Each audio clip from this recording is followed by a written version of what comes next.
Lovecraft Country, episode 6, Meet Me in Daegu review. We made a breakdown, guys. We made a recap of this episode, so we dived in deep. Now we're going to share our final verdict of this episode. What did we think? Maybe we can see how it ranks so far within the first 6. Maybe that's a bit fun. Meet Me in Daegu episode, bit of a sidestep from the earlier episodes. Koen, what did you think? Yeah, I'm going to hold on to the thought of how to rate it. We'll come back to that. Something we should all do it. It's nice. Yeah. I was very impressed by, I don't know the actress's name, but the woman that plays Gia. Very interesting to see. Nice role, nice character. Also way more different than I would have thought, because we didn't see so much from her. We knew that was a very strange thing. And I actually thought what I thought from what I saw before was that he knocked her up or something, and he did some really bad stuff, and for sure he killed some people, and he just didn't answer the phone anymore, like a really bad guy. But it turns out to be he did some bad stuff, very bad stuff, but also she was literally a monster for a while, or she still is, we don't know. So that was very interesting to see. Her name is, by the way, Jamie Chung. Jamie Chung. Yeah. Okay, cool. A beautiful woman. I admire. I enjoyed the whole episode also a bit more. It was nice. Very interesting. I liked actually every aspect of it. The only thing what was very impressive for me was like the moment when the first time we see where she takes a man home and Kimudo. No? Yeah. I said it's right. Kimudo came out. I was like, "What the fuck is going on?" I think we all had this. Yeah. And then also the blood, and then I liked it. So that was like, okay, where the fuck is this episode going? But then I found all the symbolism and the deeper meaning behind it in the back layers, and I was very impressed.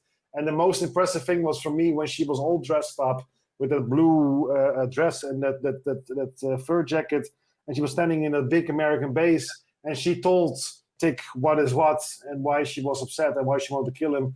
That to make something really big so small was very impressive to me. The funny part about the episode was for me the mom that had to clean all the blood the second time. I was like, oh my god, imagine this like 100 times, like it's horrible. So it was very interesting and very impressive episode. I didn't expect this at all to take this turn, and I'm very interested in how she will come back into his life. That's for me the most important thing out of it. Most interesting thing. No. Sven? Yeah, I found it also an interesting path they took to tell something about the so-called Forgotten War, the Korean War, which is also part of American history, making wars all over the world and almost never winning them, and sending their even not truly accepted civilians there. No. So I think this is an important part of American history, and it makes the whole story even more complete. And also that they also use the Asian part, because a lot of Asians are also living in America, and it also this connection also becomes from all these wars, I think. And of course, yeah. So I found that a really interesting path to tell. Koen just described some scenes. I can add not so much, except that I was also really enthusiastic about the way of acting of Gia, of Tick, of course, but especially Gia was also surprisingly good again. Why surprisingly? Because she has like the main character role in this episode, and she did it phenomenal with especially that scene where they actually fell in love with each other.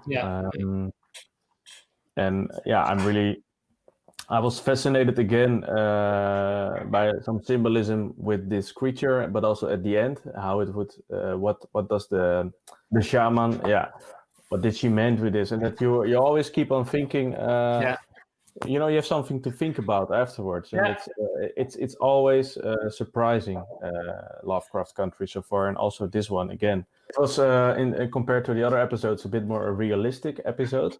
But again, they used this, fantasy element based on the Korean mythology. Really good again. Like it was really it was not forced for me. No. Every time they find a way how to put it in, which gives this realistic storyline, another level. Yeah. Can I add one thing to Sven's story before we hear your opinion, Bas? Because it's really good what Sven says. All of the way they make this stuff makes me want to two things. It makes me every episode more and more want to see. I would like to see more shows with different symbolisms and different problems made by the guys that make this or the women that make this. I don't know who makes it exactly, but it's very impressive. Misha Green. Misha Green, and I think it's very interesting to see more of the talent, and also it makes me It makes you wonder about what we said already before, that all the references make you also want to think and go on the internet and look and search and do your own research. And now for me, I never had anything with Korean mythology because I never knew anything about it. I never learned anything in school, whatever. And now also that whole scene with the Kamaman, what was the name? Kumiho, I think. No. The name of that wise old lady that we saw. Oh, the shaman. Yeah, she has a different name in Korean, but she's like a shaman figure. Okay, this was the shaman, exactly. Her figure, that figure, and that scene with the wolf was so impressive to me. The whole story that made it also, that gave it an ending a bit for that mythology. That I was also thought, okay, I have to learn. Yeah, that fox. Sorry, I have to learn more about this mythology because it's very interesting. So it's impressive that the show does it. No, definitely. That's also what I love mythology. I have a lot of books about mythology over here, about mythologies from all over the world. But I digged already into a lot of mythologies. I like to go over the internet and keep digging from a certain culture from Africa to Asia. There's so many different mythologies which I really love to hear about because those are often the source where all our stories come from. Of course. But this one I also didn't know. So I thought maybe next time I should dig into the Korean mythology. Yeah. There seems to be something going on there that's interesting. But I also really like this episode. Yeah, a lot of things that you guys already said, of course. I think the acting was great, especially by Jamie Chung, who played Ji-Ah. Like you said, Sven, I found it a bit unexpected in a way because we saw her in a couple of other episodes, but I had a whole different feeling about her than how it in the end turned out in this episode. So that was fun. So she was the star of the episode, but I also really love to see Tick again shining really in this episode, where I think he was very good in the first episode, and afterwards the focus of the story went, Letty took a bit over his sunshine, so to say, and later on, of course, Ruby and Montrose and George. So he got a bit sidelined, and here he could really show his very much crazy talent. I think he really has a lot of range, like you mentioned before, Koen. That in those scenes where he's the whole face, when he's an American soldier, his whole mimic is very, very different from the way we know him. So that shows what he can do as an actor. Yeah. So I really liked it, and I said last week to you guys that I hoped that they would start moving forward with the story, which is of course interesting. But theoretically they moved backwards now. Yeah. But this episode felt to me like they moved forward, and that's because we had a change in pace. I think I found the episodes before at some point it started to get a little bit repetitive. Although we got different genres, I felt like, okay, I get what you're doing now. Surprise me again with something you do. Like, okay, it's a different genre, it's a different subtext you tell me, but the basic structure of each episode is the same, so to say. And with this one, the pacing was different. It was a bit slower story. It was a much more crafted dialogue, I think, and little less subtext in the dialogue, a bit more clear. So it felt like a bit different vibe that I got from it, and I found it refreshing. I thought that it was a move forward because they filled in some blanks about Tick and his backstory. Which feels like, okay, now I know more. So this moves the story actually forward, despite that we go backwards in time. So and that's what I meant in the beginning of of the recap when I said this is an episode which I didn't know that I wanted, because I thought I wanted to go literally more forward in time, speed it up. But this really well worked, and I was really surprised by it. I like the themes. The themes that for me shined most through was the thing between parents and their children, with Tick and his father, but most prominent, of course, Gia and her mother. And father, of course. Yeah, and the father. How we're all humans that. Also, as parents, you are human and you have your fears and you make your mistakes and you want the best for, especially with the mother, it shines through that you want the best for your children, but by that it doesn't mean that you also make the right choices for your children.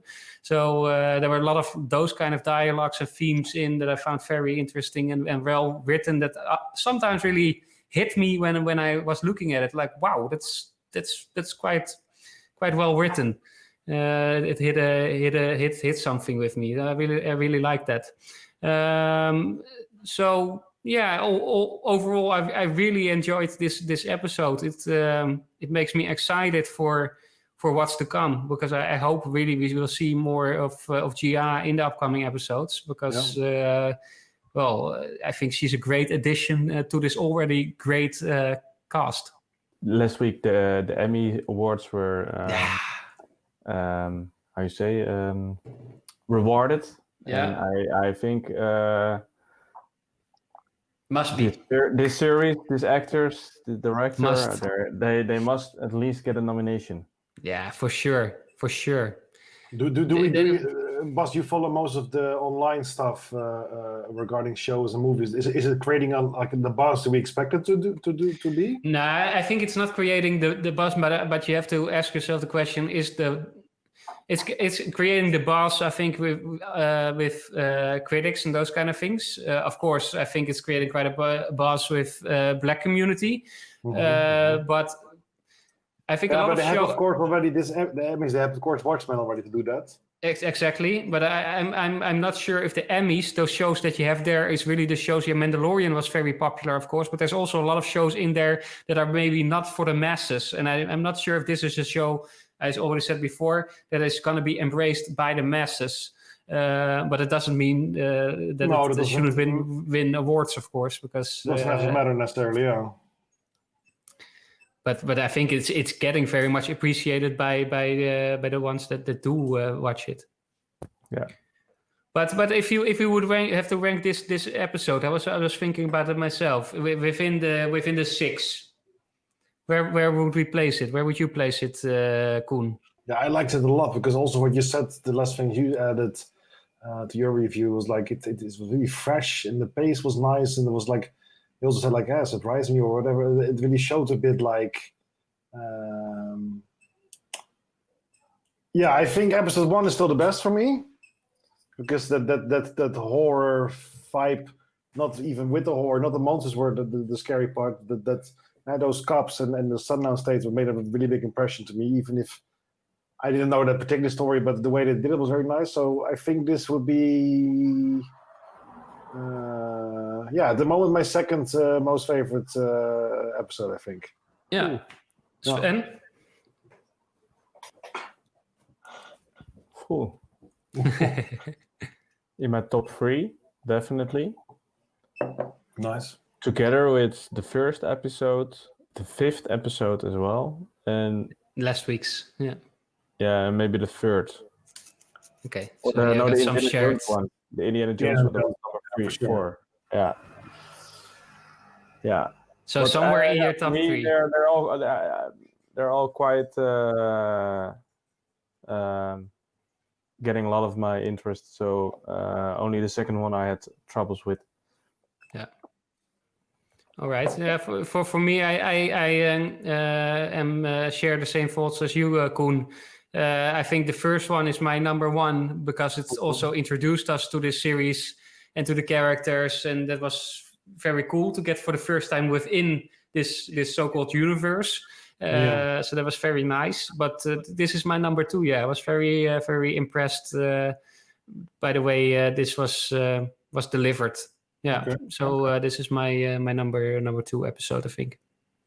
Nice. Yeah, okay, so then, guys, this ends our review for now.